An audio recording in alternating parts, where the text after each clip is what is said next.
ಎಲ್ಲರಿಗೂ ನಮಸ್ಕಾರ. ಥಟ್ಟಂತ ಹೇಳಿ ಕ್ವಿಜ್ ಕಾರ್ಯಕ್ರಮಕ್ಕೆ ತಮಗೆಲ್ಲ ಸ್ವಾಗತ. ಭಾರತ ತನ್ನ ಸ್ವಸಾಮರ್ಥ್ಯಕ್ಕೆ ಸರಿಯಾಗಿ ಜಗತ್ತಿನಲ್ಲಿ ತನ್ನ ಕರ್ತವ್ಯವನ್ನು ನಿರ್ವಹಿಸ್ತಾ ಇದೆಯಾ ಅನ್ನೋ ಪ್ರಶ್ನೆಯನ್ನು ನಮಗೆ ನಾವೇ ಕೇಳಿಕೊಂಡ್ರೆ ಬಹುಶಃ ಇಲ್ಲ ಅಂತ ಹೇಳಬೇಕಾಗುತ್ತೆ. ಸತ್ಯಜಿತ್ ರೇ ಅವರು ಒಂದು ಚಿತ್ರವನ್ನು ನಿರ್ದೇಶನ ಮಾಡಿದರು, ಶತರಂಜ್ ಕೆ ಖಿಲಾಡಿ. ಅವಧ್ ಸಂಸ್ಥಾನಕ್ಕೆ ಸೇರಿದಂಥ ಇಬ್ಬರು ಈ ಶತರಂಜ್ ಆಟದಲ್ಲಿ ಎಷ್ಟರ ಮಟ್ಟಿಗೆ ಮುಳುಗಿರ್ತಾರೆ ಅಂದರೆ, ಸುತ್ತಮುತ್ತಲೂ ಬ್ರಿಟಿಷರು ಆವರಿಸಿಕೊಂಡು ಇಡೀ ಸಂಸ್ಥಾನವನ್ನೇ ನುಂಗಿ ನುಣಿತಾ ಇದ್ದರೂ ಅವರ ಗಮನಕ್ಕೆ ಬರೋಲ್ಲ. ಹಾಗೆ ನಮ್ಮ ಭಾರತವೂ ಸಹ ಚೀನಾ ಯಾವ ರೀತಿ ನಮ್ಮನ್ನು ಆಕ್ರಮಿಸಿಕೊಂಡು ನಮ್ಮನ್ನು ತುಳಿತಾ ಬರ್ತಾ ಇದೆ, ಆದರೂ ಸಹ ನಮ್ಮ ಪಾಡಿಗೆ ನಾವು ಸುಮ್ಮನೆ ಇದ್ದುಬಿಟ್ಟಿದ್ದೇವೆ. ಭಾರತೀಯರನ್ನು ಕಾಡುವ ಬಹುದೊಡ್ಡ ಸಮಸ್ಯೆ ಅಂದರೆ ಪಾಣಿಪತ್ ಸಿಂಡ್ರೋಮ್ ಅಂತ ಕರೀತಾರೆ. ಪಾಣಿಪತ್ತಲ್ಲಿ 3 ಸಲ ಯುದ್ಧ ನಡೆಯುತ್ತೆ, 3 ಸಲ ಭಾರತೀಯರು ಸೋಲ್ತಾರೆ. ಕಾರಣ ಏನು ಅಂದರೆ ಭಾರತೀಯರ ಅನಿಶ್ಚಿತತೆ. ಏನು ಮಾಡಬೇಕು, ಯಾವಾಗ ಮಾಡಬೇಕು, ಹೇಗೆ ಮಾಡಬೇಕು, ಇದರ ಬಗ್ಗೆ ಸ್ಪಷ್ಟ ಪರಿಕಲ್ಪನೆ ಇದ್ದರೂ ಸಹ ಅದನ್ನು ಮಾಡದೇ ಇರುವಂಥ ಜೋಭದ್ರ ಗುಣ, ಇದು ಪಾಣಿಪತ್ ಸಿಂಡ್ರೋಮ್. ಈ ಎಲ್ಲ ದೌರ್ಬಲ್ಯಗಳು ಏನಿವೆ, ನಾವು ಮಾಡಿರೋ ತಪ್ಪುಗಳು ಏನಿವೆ, ಅವೆಲ್ಲವನ್ನು ಎಳೆಯಾಗಿ ಬಿಚ್ಚಿಡುವಂಥ ಒಂದು ಅಪರೂಪದ ಪುಸ್ತಕ ಕನ್ನಡದಲ್ಲಿ ಪ್ರಕಟವಾಗಿದೆ. ಅದುವೇ ಭಾರತ ಪಥ. ಭಾರತ ಪಥ ವಿದೇಶಾಂಗ ಮತ್ತು ರಾಜನೀತಿಯಲ್ಲಿ ಹೊಸತನದ ಹೊಳಹುಗಳು ಎನ್ನುವ ಪುಸ್ತಕ. ಇಂಗ್ಲಿಷ್ ಮೂಲ, ಎಸ್ ಜೈಶಂಕರ್. ಕನ್ನಡಕ್ಕೆ BS ಜಯಪ್ರಕಾಶ್ ನಾರಾಯಣ್ ಅವರು ಅನುವಾದ ಮಾಡಿದ್ದಾರೆ. ಎಸ್ ಜೈಶಂಕರ್ 4 ದಶಕಗಳ ಕಾಲ ಭಾರತೀಯ ವಿದೇಶಾಂಗ ಸೇವೆಯನ್ನು ನಡೆಸಿದಂಥವರು. 2015ರಿಂದ 2018ರವರೆಗೆ 3 ವರ್ಷಗಳ ಕಾಲ ಅವರು ವಿದೇಶಾಂಗ ಕಾರ್ಯದರ್ಶಿಯಾಗಿ, ಅಣುಶಕ್ತಿ ಆಯೋಗದ ಅಧ್ಯಕ್ಷರಾಗಿ, ಬಾಹ್ಯಾಕಾಶ ಆಯೋಗಗಳ ಸದಸ್ಯರಾಗಿ ಕೆಲಸ ಮಾಡ್ತಾರೆ. ಅಮೆರಿಕದಲ್ಲಿ ಇವರು ರಾಯಭಾರಿಯಾಗಿ ಕೆಲಸ ಮಾಡಿದ್ದಾರೆ. ಚೀನಾದಲ್ಲಿ, ಸಿಂಗಪುರಲ್ಲಿ, ಝೆಕ್ ಗಣರಾಜ್ಯದಲ್ಲಿ ಕೆಲಸವನ್ನು ಮಾಡಿದ್ದಾರೆ. ಅಪಾರವಾದ ಅನುಭವ ಇವರಿಗೆ ಉಂಟು.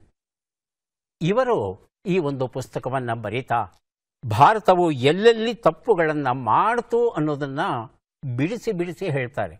ಬಹುದೊಡ್ಡ ಐತಿಹಾಸಿಕ ತಪ್ಪುಗಳು, ಬ್ಲಂಡರ್ಸ್ ಅಂತ ಕರೀತಾರೆ. ಆ 3 ಬ್ಲಂಡರ್ಗಳ ಕಾರಣ ಭಾರತ ಇವತ್ತು ಹಿಂದೆ ಬೀಳೋದಕ್ಕೆ ಅವಕಾಶ ತನಗೆ ತಾನೇ ಬಂದುಬಿಟ್ಟಿದೆ. ಮೊದಲನೇದು, ನಮ್ಮ ವಿದೇಶಾಂಗ ಹಾಗೂ ರಕ್ಷಣಾ ನೀತಿಗಳನ್ನು ಚೀನಾದ ನೀತಿಗಳಿಗೆ ಪ್ರತಿಕ್ರಿಯೆಯಾಗಿರುವಂತೆ ಒಂದರ್ಥದಲ್ಲಿ ಆ ಜಗತ್ಕಂಟಕ ರಾಷ್ಟ್ರಕ್ಕೆ ಅಡವಿಟ್ಟಂತಹ ನಾವು ಏನು ನಡ್ಕೊಂಡಿದ್ದೇವೆ, ಅದು ನಾವು ಮಾಡಿದಂಥ ಮೊದಲ ತಪ್ಪು ಅಂತ ಹೇಳ್ತಾರೆ. ಯಾಕಂದರೆ ವಿಶ್ವಸಂಸ್ಥೆಯಲ್ಲಿ ನಮಗೆ ದೊರೆಯಬೇಕಾಗಿದ್ದ ಸ್ಥಾನವನ್ನು ನಾವು ಚೀನಾಕ್ಕೆ ಬಿಟ್ಟುಕೊಟ್ಟಿದ್ದೀವಿ. ಹಾಗಾಗಿ ಚೀನಾದ ನೆರಳಲ್ಲಿ ಇರೋದು ನಾವು ಮಾಡುವಂಥ ದೊಡ್ಡ ತಪ್ಪು. ಎರಡನೇದು, ಅಣ್ವಸ್ತ್ರ ರಾಷ್ಟ್ರ ಆಗೋದಕ್ಕೆ ನಾವು ಸಾಕಷ್ಟು ಸಮಯ ತಗೊಂಡ್ವಿ. 1964ರಲ್ಲಿ ಚೀನಾ ಅಣ್ವಸ್ತ್ರ ರಾಷ್ಟ್ರವಾಯಿತು.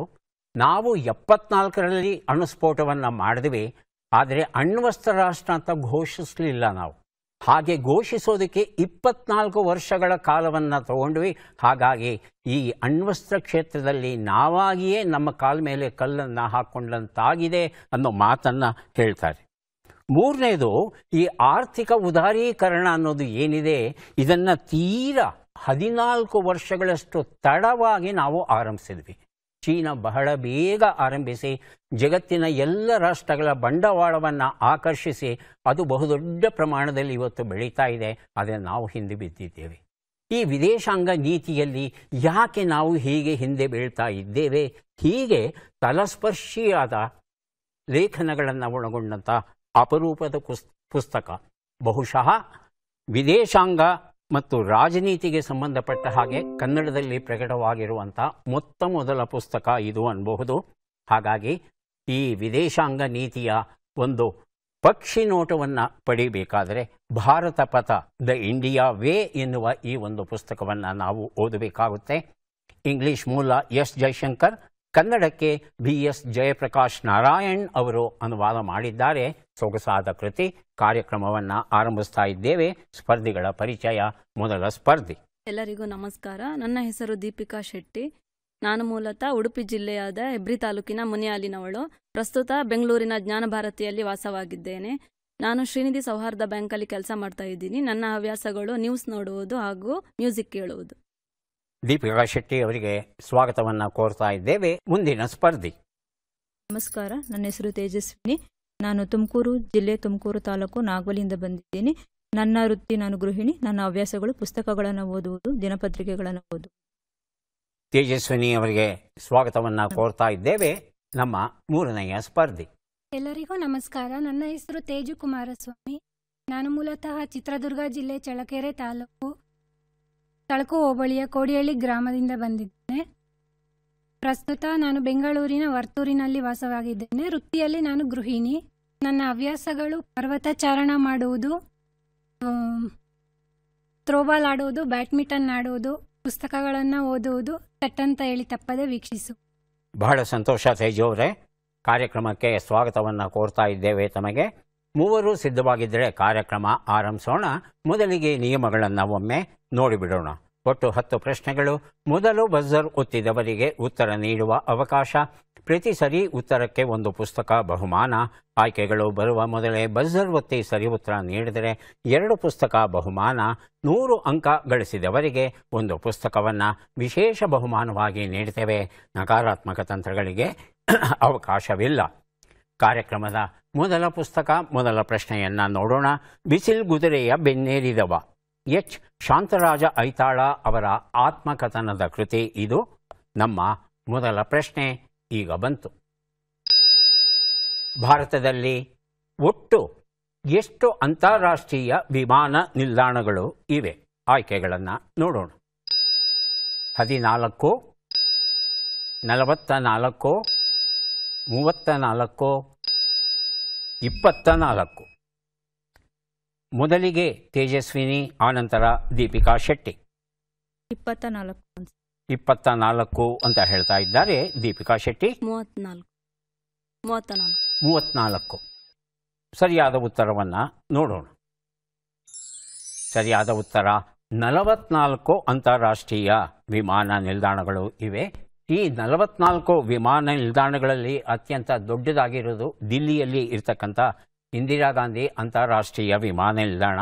ಇದು 5495 ಎಕರೆ ಅಷ್ಟು ವಿಶಾಲವಾಗಿ ಇದೆಯಂತೆ. ಎರಡನೆಯ ದೊಡ್ಡ ವಿಮಾನ ನಿಲ್ದಾಣ ಅಂದರೆ ಛತ್ರಪತಿ ಶಿವಾಜಿ ವಿಮಾನ ನಿಲ್ದಾಣ. ಇದು ಮುಂಬೈಯಲ್ಲಿದೆ. ತ್ರಿಚಿಯಲ್ಲಿ ಇರತಕ್ಕಂಥ ಅಂತಾರಾಷ್ಟ್ರೀಯ ವಿಮಾನ ನಿಲ್ದಾಣ ಅತ್ಯಂತ ಚಿಕ್ಕದು ಅಂತ ಹೇಳ್ತಾರೆ. ಹಾಗೆಯೇ ಅತ್ಯಂತ ಎತ್ತರವಾದ ವಿಮಾನ ನಿಲ್ದಾಣ ಅಂತ ಹೇಳ್ತಂದರೆ ಕುಶಾಕ್ ಬಕುಳಾ ರಿಂಪೋಚಿ ಅಂತಕ್ಕಂಥ ವಿಮಾನ ನಿಲ್ದಾಣ. ಇದು ಲಡಾಖಲ್ಲಿದೆ. ಸಮುದ್ರ ಮಟ್ಟದಿಂದ 3256 ಮೀಟರ್ ಎತ್ತರದಲ್ಲಿದೆ ಈ ಒಂದು ವಿಮಾನ ನಿಲ್ದಾಣ. ಮುಂದಿನ ಪುಸ್ತಕ ಆಶಾಲತಾ, GK ಐತಾಳ್ ಅವರು ಬರೆದಂಥ ಕನ್ನಡ ಕಾದಂಬರಿ. ನಮ್ಮ ಪ್ರಶ್ನೆ. ಪೃಥ್ವಿರಾಜ ಚೌಹಾಣನು ಯಾವ ಪ್ರಮುಖ ಕೋಟೆಯನ್ನು ಕಟ್ಟಿಸಿದನು? ಆಯ್ಕೆಗಳನ್ನು ನೋಡೋಣ. ಕುಂಬಾಲಗಡ ಕೋಟೆ, ಜೈಸಲ್ಮೇರ್ ಕೋಟೆ, ಆಂಬರ್ ಕೋಟೆ, ಚಿತ್ತೂರು ಕೋಟೆ. ಮೊದಲಿಗೆ ತೇಜು, ಆನಂತರ ದೀಪಿಕಾ ಶೆಟ್ಟಿ. ಅಂಬರ್ ಕೋಟೆ. ದೀಪಿಕಾ ಶೆಟ್ಟಿ. ಆಪ್ಷನ್ ಎ, ಕುಂಬಾಲಗಡ ಕೋಟೆ. ಕುಂಬಾರಗಡ ಕೋಟೆ. ಉತ್ತರವನ್ನು ನೋಡೋಣ. ಚಿತ್ತೋಡ್ಗಡ ಕೋಟೆ ಅನ್ನೋದು ಸರಿಯಾದ ಉತ್ತರ ಆಗಿತ್ತು. ಮುಂದಿನ ಪುಸ್ತಕ ನೆನಪಿನ ಋತುಗಳಲ್ಲಿ ಕವನ ಸಂಕಲನ. ಡಾಕ್ಟರ್ KG ಲಕ್ಷ್ಮೀನಾರಾಯಣಪ್ಪ ಬರೆದಿರುವಂಥದ್ದು. ಪ್ರಶ್ನೆ.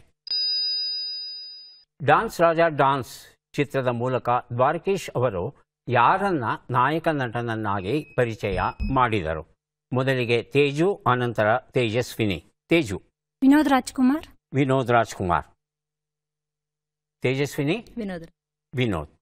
ಆಯ್ಕೆಗಳನ್ನು ನೋಡೋಣ. ರಾಮಕೃಷ್ಣ, ಶಶಿ, ಸುದೀಪ್, ವಿನೋದ್ ರಾಜ್. ಉತ್ತರವನ್ನು ನೋಡೋಣ. ವಿನೋದ್ ರಾಜ್ ಉತ್ತರ ಸರಿಯಾಗಿದೆ. ಈ ಉತ್ತರವನ್ನು ಮೊದಲು ಕೊಟ್ಟವರು ತೇಜು ಅವರು.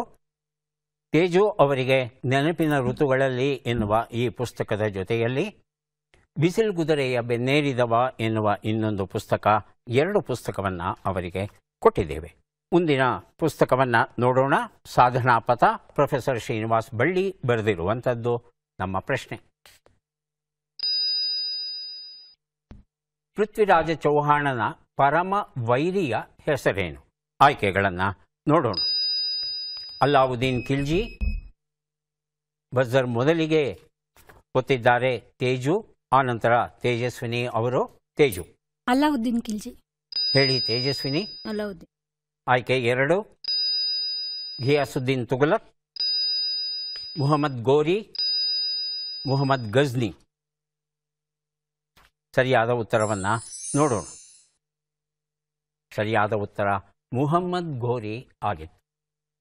ಮುಹಮ್ಮದ್ ಗೋರಿ ಮತ್ತು ಪೃಥ್ವಿರಾಜ ಚೌಹಾಣ್ ಇವರಿಬ್ಬರ ನಡುವೆ ಯುದ್ಧ ನಡೆಯುತ್ತೆ ತರೈನ್ ಅನ್ನೋ ಸ್ಥಳದಲ್ಲಿ. ಮೊದಲ ತರೈನ್ ಯುದ್ಧದಲ್ಲಿ ಪೃಥ್ವಿರಾಜ ಚೌಹಾಣ ಗೆಲ್ತಾನೆ. ಘೋರಿ ವಾಪಸ್ ಹೋಗಬೇಕಾಗುತ್ತೆ. ಆದರೆ ಒಂದೇ ವರ್ಷದಲ್ಲಿ ಆತ ಬಹುದೊಡ್ಡ ಸೈನ್ಯವನ್ನು ಕಟ್ಟಿಕೊಂಡು ಯುದ್ಧಕ್ಕೆ ಬರ್ತಾನೆ. ಈ 2ನೆಯ ಸಲ ಅದೇ ತರೈನ್ ಸ್ಥಳದಲ್ಲೇ ನಡೆಯುತ್ತೆ. 2ನೇ ತರೈನ್ ಯುದ್ಧದಲ್ಲಿ ಪೃಥ್ವಿರಾಜ ಚೌಹಾಣ್ ಸೋಲ್ತಾನೆ, ಘೋರಿ ಗೆಲ್ತಾನೆ. ಈತನನ್ನು ಸೆರೆ ಹಿಡಿದು ಈತನ ಕಣ್ಣುಗಳನ್ನು ತೆಗೆದು ಶಿರಚ್ಛೇದ ಮಾಡಿ ಬಹಳ ಹೀನಾಯ ರೀತಿಯಲ್ಲಿ ಈತನನ್ನು ಕೊಲ್ತಾನೆ. ಆದರೆ ಇತಿಹಾಸದಲ್ಲಿ ಬೇರೆ ಬೇರೆ ಕಥನಗಳು ಉಂಟು. 18 ಸಲ ಸೋಲಿಸ್ದ, ಪ್ರತಿ ಸಲವೂ ಕ್ಷಮಾಪಣೆಯನ್ನು ನೀಡಿದ ಪೃಥ್ವಿರಾಜ ಚೌಹಾಣ. ಕೆಲವು ಗ್ರಂಥಗಳು ಹೇಳುತ್ತೆ 21 ಸಲ ಕ್ಷಮಾಪಣೆ ನೀಡಿದ. ಹೀಗೆಲ್ಲ ಬರುತ್ತೆ. ಆದರೆ ಇತಿಹಾಸಕಾರರು ಹೆಚ್ಚು ಒಪ್ಪುಕೊಂಡಿರೋದು ಅಂದರೆ 2 ಯುದ್ಧಗಳು ನಡೆದವು, ತರೈನ್ 1, ತರೈನ್ 2. 2ರಲ್ಲಿ ಆತ ಸೋತ ಅನ್ನೋ ವಿಚಾರ ಹೆಚ್ಚು ಒಪ್ಪಿತವಾದದ್ದು. ಮುಂದಿನ ಪುಸ್ತಕ ಮತ್ತು ಪ್ರಶ್ನೆಯನ್ನು ನೋಡೋಣ. ವೇದ ಪರಿಚಯ ಭಾಗ 2, ಶಂಕರ ಅಜ್ಜಂಪುರ ಅವರು ಬರೆದಿರುವಂಥದ್ದು. ಪ್ರಶ್ನೆ: ಬಿಟ್ಟಾಕ್ಷರಗಳನ್ನು ತುಂಬಿ. ಬಿ ಪು ಕ ದಿ ನೆ. ಬಜ್ಜರಾಗ್ಲೇ ಒತ್ತಿದ್ದಾರೆ ತೇಜು ಅವರು. ಉತ್ತರ: ವಿಶ್ವ ಪುಸ್ತಕ ದಿನಾಚರಣೆ. ವಿಶ್ವ ಪುಸ್ತಕ ದಿನಾಚರಣೆ ಅಂತ ಹೇಳ್ತಾ ಇದ್ದಾರೆ. ಹೌದಾ ತೇಜಸ್ವಿನಿ? ಸರಿ. ಸರಿ ಇದೆಯಾ? ಉತ್ತರವನ್ನು ನೋಡೋಣ. ವಿಶ್ವ ಪುಸ್ತಕ ದಿನಾಚರಣೆ ಉತ್ತರ ಸರಿಯಾಗಿದೆ. ವೇದ ಪರಿಚಯ ಶಂಕರ ಅಜ್ಜಂಪುರ ಬರೆದಂಥ ಪುಸ್ತಕ ತೇಜು ಅವರಿಗೆ ಕೊಟ್ಟಿದ್ದೇನೆ. ಈಗ ಕೊಡಲಿದ್ದೇವೆ ಶತಕಥಾಕಲರವ ವೆಂಕಟೇಶ್ MT ಬರೆದಂಥ ಪುಸ್ತಕ. ಪ್ರಶ್ನೆಯನ್ನು ನೋಡೋಣ. ಈ ಕೆಳಗಿನ ಲೆಕ್ಕಗಳನ್ನು ಪೂರ್ಣಗೊಳಿಸಿ ಉತ್ತರಗಳನ್ನೆಲ್ಲ ಕೂಡಿ ಅಂತಿಮ ಉತ್ತರವನ್ನು ನೀಡಿ. ಲೆಕ್ಕಗಳು ಈಗ ಬಂತು. 71 ಕೂಡು 23, 58 ಕಳೆ 14, 12 ಗುಣಿಸು 15, 189 ಭಾಗಿಸು 9.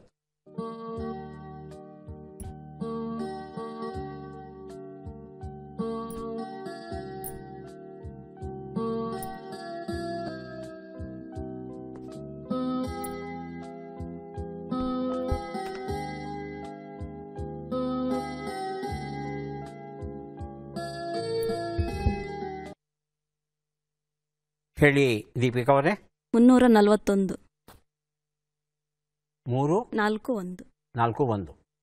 ತೇಜಸ್ವಿನಿ ಹಾಗೂ ತೇಜು ಲೆಕ್ಕ ಪೂರ್ಣವಾಗಿದ್ದರೆ ಉತ್ತರ ಕೊಡಿ. ತೇಜು 458. ಭಿನ್ನವಾದ ಉತ್ತರ.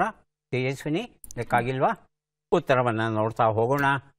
ಒಂದು ಉತ್ತರ 94, 44, 180, 21 ಎಲ್ಲವನ್ನ ಸೇರಿಸಿದ್ರೆ 339 339 ಬಂದಿದೆ. ಈ ಉತ್ತರವನ್ನು ಯಾರೂ ಕೊಟ್ಟಿಲ್ಲ. ಮುಂದೆ ಕೊಡ್ತಾ ಇದ್ದೇವೆ ಸ್ನೇಹಶೀಲ ಸಿರಿಗೆರೆ ಯರಿಸ್ವಾಮಿ ಅವರು ಬರೆದಂಥ ಪುಸ್ತಕ. ಇದು ನಮ್ಮ ಪ್ರಶ್ನೆ. ಈ ಹೂವನ್ನು ಗುರುತಿಸಿ ಚಿತ್ರವನ್ನು ನೋಡೋಣ.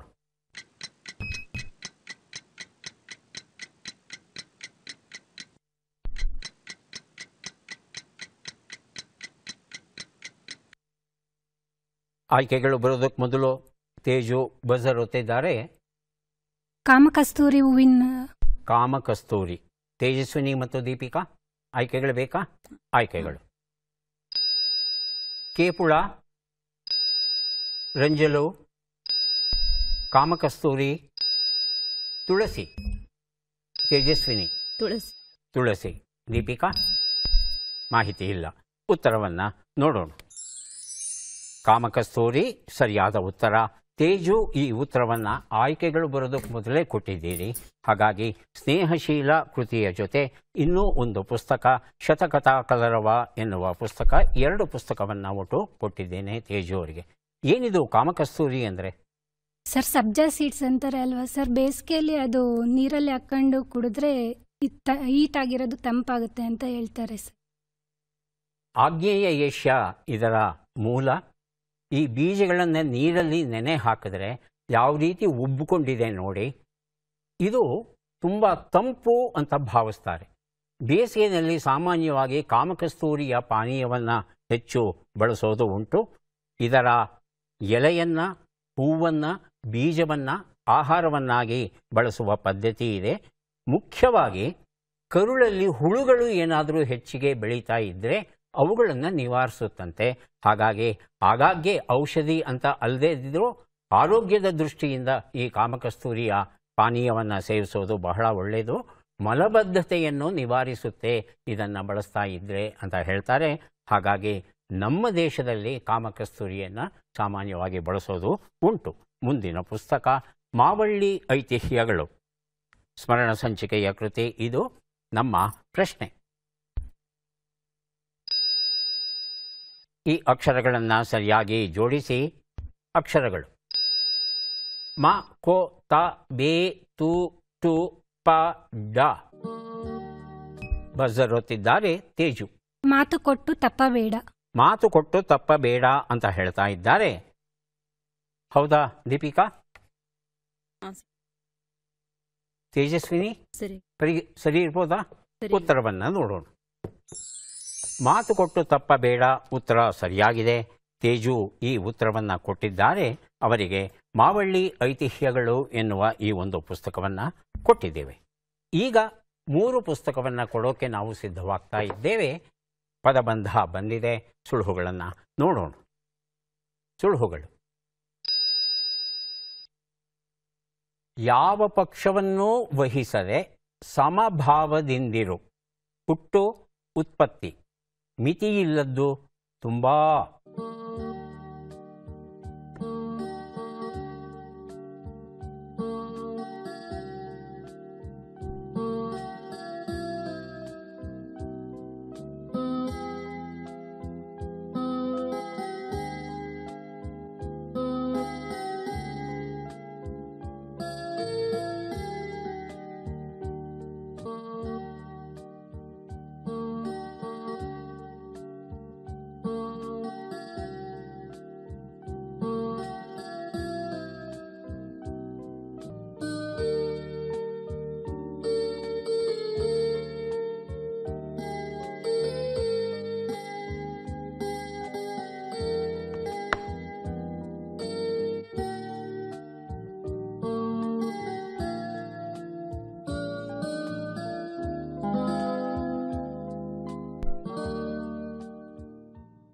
ಒಂದು ನಿಮಿಷದ ಕಾಲಾವಕಾಶ ಮುಕ್ತಾಯ ಆಗಿದೆ. ಒಂದು ಉತ್ತರ: ನಿಷ್ಪಕ್ಷಪಾತ. ಯಾವುದೇ ಪಕ್ಷವನ್ನು ಸೇರದೆ ಸಮಭಾವದಿಂದ ಇರೋದು ನಿಷ್ಪಕ್ಷಪಾತ. ಎರಡನೇದಕ್ಕೆ ಯಾರು ಬೇಕಾದರೂ ಬಜರ್ ಒತ್ತಬಹುದು, ಉತ್ತರ ಕೊಡಬಹುದು. ಹುಟ್ಟು, ಉತ್ಪತ್ತಿ. ಉತ್ತರವನ್ನು ನೋಡೋಣ. ನಿಷ್ಪತ್ತಿ ಅನ್ನೋದು ಸರಿಯಾದ ಉತ್ತರ ಆಗಿತ್ತು. ಮೂರನೇದಕ್ಕೆ ಉತ್ತರ ಕೊಡೋದಕ್ಕೆ ದೀಪಿಕಾ ಸಿದ್ಧವಾಗಿದ್ದಾರೆ. ಅಪಾರ. ಅಪಾರ. ಉತ್ತರವನ್ನು ನೋಡೋಣ. ಅಪಾರ ಉತ್ತರ ಸರಿಯಾಗಿದೆ. ಡಾಕ್ಟರ್ ಪಿ ಕೃಷ್ಣಪ್ಪ ಬರೆದಂಥ ಪುಸ್ತಕವನ್ನು ಕೊಟ್ಟಿದ್ದೇನೆ. ಕೊನೆಯ ಘಟ್ಟಕ್ಕೆ ನಾವು ಬಂದಿದ್ದೇವೆ. ಚಟ್ಪಟ್ ಚಿನ್ಕುರುಳಿ. ಒಬ್ಬೊಬ್ಬರಿಗೆ 5 ಪ್ರಶ್ನೆಗಳನ್ನು ಕೇಳುವಂಥ ಸಮಯ. ದೀಪಿಕಾ ಅವರಿಗೆ ಮೊದಲು ಅವಕಾಶ ಬರ್ತಾ ಇದೆ. ಸಿದ್ಧವಾಗಿದ್ದರೆ ಆರಂಭಿಸ್ತೇವೆ. ಮೊದಲ ಪ್ರಶ್ನೆ: ಮೂಲೆಗೆ ಕೂರು ಎನ್ನುವ ನುಡಿಗಟ್ಟಿನ ಅರ್ಥವೇನು? ಮೈಲಿಗೆಯಾಗಿ ಕೂರು, ಅಧಿಕಾರವಿಲ್ಲದೆ ಕೂರು. ಅಧಿಕಾರವಿಲ್ಲದೆ ಕೂರು. ಮುಂದಿನ ಪ್ರಶ್ನೆ. ಕರಿಜಾಲಿ ಮರ ಎಂಬ ಅರ್ಥವನ್ನು ಕೊಡುವ ಶಬ್ದ ಯಾವುದು? ಕಗ್ಗರಿ, ಕಗ್ಗಲಿ. ಕಗ್ಗರಿ. ಮೊದಲನೇದ ಎರಡನೇದ? ಅಷ್ಟಿದ್ದು. ಮೊದಲನೇದು.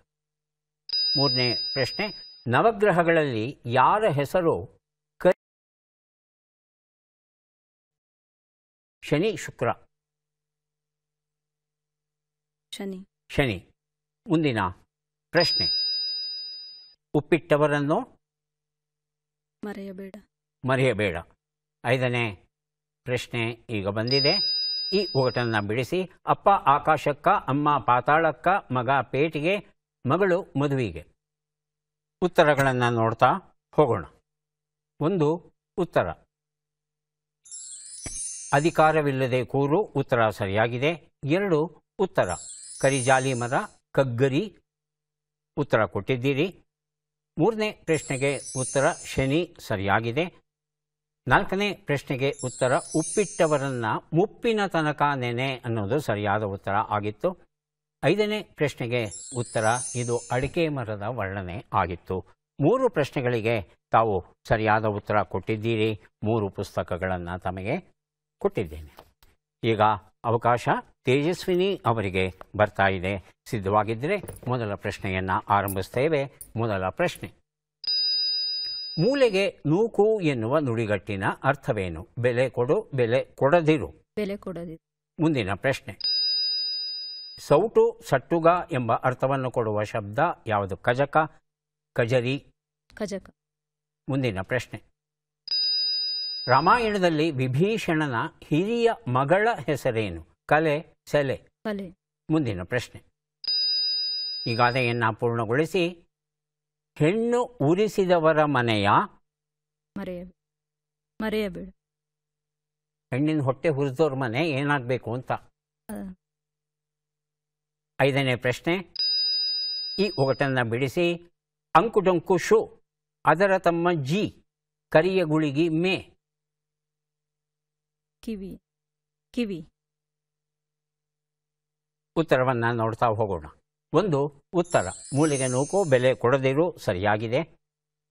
ಎರಡನೇ ಪ್ರಶ್ನೆಗೆ ಉತ್ತರ ಕಜಕ ಸರಿಯಾದ ಉತ್ತರ ಆಗಿತ್ತು. ಕೊಟ್ಟಿದ್ರಾ ಕಜಕ? ಮುಂದಿನ ಪ್ರಶ್ನೆ. ಮೂರನೇ ಪ್ರಶ್ನೆ ಕಲೆ ಸರಿಯಾಗಿದೆ.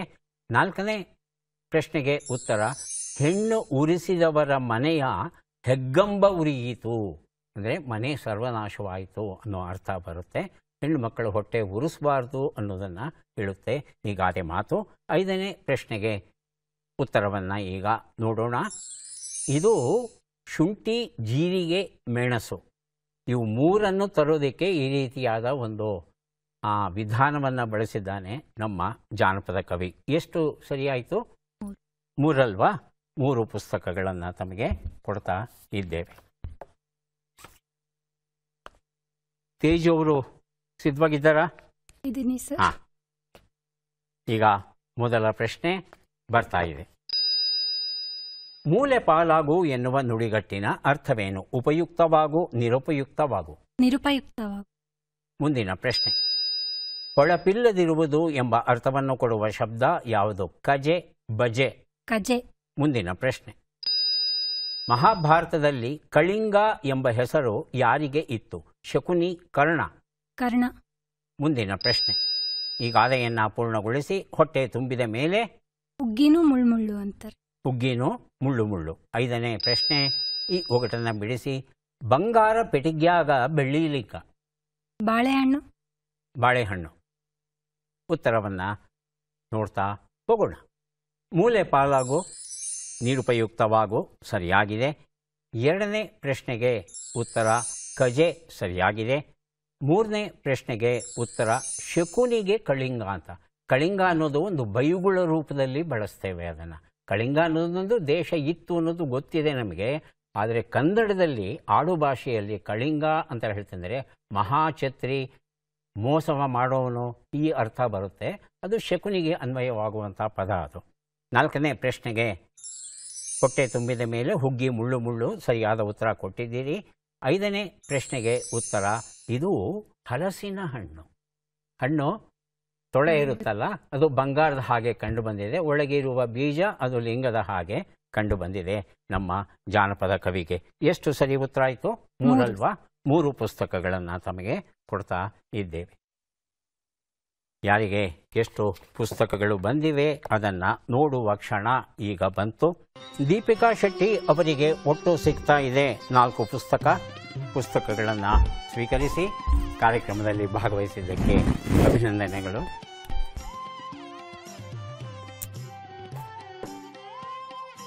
ಮೂರು ಪುಸ್ತಕ ತೇಜಸ್ವಿನಿ ಅವರಿಗೆ ಸ್ವೀಕರಿಸಿ ಅಭಿನಂದನೆಗಳು. ತೇಜು ಅವರಿಗೆ ಸಿಗ್ತಾ ಇದೆ 3, 6, 9 ಪುಸ್ತಕಗಳು ಸ್ವೀಕರಿಸಿ ಅಭಿನಂದನೆಗಳು.